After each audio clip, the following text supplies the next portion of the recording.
'n nuwe jaar beteken veranderinge, vernuwing, verbetering, wat alles goeie dinge kan wees, maar ons is so gou om die jaar wat verby is te vergeet, as gevolg van die slegte dinge wat met ons gebeur het.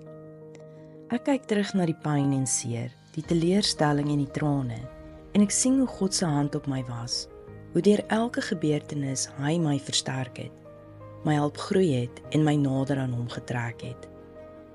Ons sluit nou 2024 af en stap in 2025 in. Ek besef die son wat sak op 2024 is ook die son wat sal opkom oor 2025.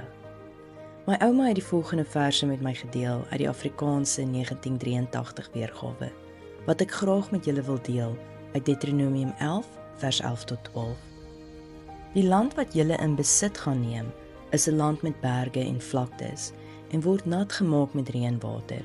Dit is 'n land waarvoor die Here jou God sorg, van Nuwejaarsdag af tot Oujaarsdag toe. Hou hy ononderbroke sy oog daarop. Hierdie is 'n belofte van God af, dat sy oog van die begin van die Nuwejaarsdag tot die einde van die Oujaarsdag op jou sal wees. Al klink dit of dit eindig op die laaste dag van die jaar, herhaal dit net weer die volgende dag.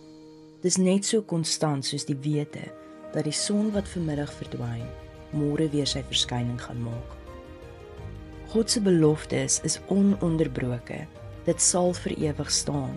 En die woord sê in Openbaring 22 vers 13, uit die boodskap, ek is die een by wie alles begin en by wie alles ook eindig, die eerste en die laaste.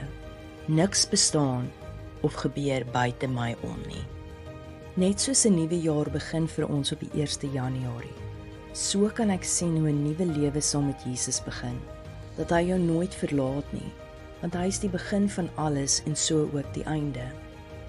Eendag wanneer ek by my Oujaarsdag kom, sal ek sit en kyk hoe die son verdwyn, met die wete dat my volgende Nuwejaarsdag begin, saam met hom in die ewige lewe, en dan sal die son nooit weer verdwyn nie. Smag hierdie 2025 na meer van hom wat die ewige son is, die lig in die donker wat nooit sal verdwyn nie. Streef om goed te wees teenoor ander, en wanneer jy swaar kry, herinner jouself aan die beloftes van sy woord, dat hy vir jou sal sorg, dat hy jou nooit sal verlaat nie, dat hy net die beste vir jou wil hê.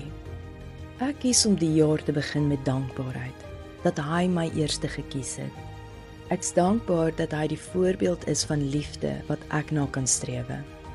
Ek's dankbaar dat hy my nie sal teleurstel nie, en ek kan vertrou op elkeen van sy beloftes, want hy is getrou aan sy woord. Mag die Here my hierdie jaar gebruik om 'n instrument van lig te wees. En so spreek ek dit ook uit oor elkeen wat die boodskap hoor. Mag Jesus se lig deur jou skyn en jou gebruik om die verlore skape terug na die ware herder te lei. Voorspoedige 2025 en wees geseënd in Jesus se naam.